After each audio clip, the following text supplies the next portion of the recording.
మరి ఏం చెప్పారు నాకు తెలియదు, కానీ వాళ్ళు నాకు తెలిసి వాళ్ళు ఈరోజు పోలీసు చెప్తుంది ఏంటంటే సాక్ష్యాలు వీళ్ళు చెప్తున్న వ్యక్తుల మీద వాళ్ళ డిఎన్ఏకి దీనికి మ్యాచ్ కావట్లేదు.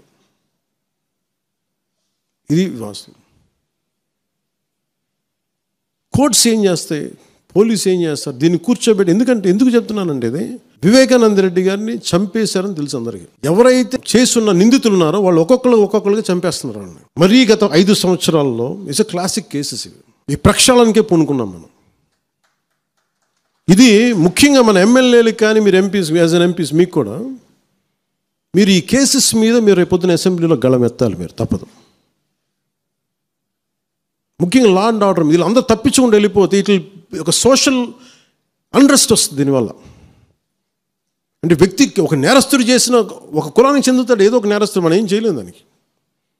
ఇందాక అరుణ చెప్పినట్టుగా ప్రతి ఒక్కరు ఏదో కులానికి చెందాలి, వేరే దారి లేదు మనకి. మనం వేరేలా పొట్ల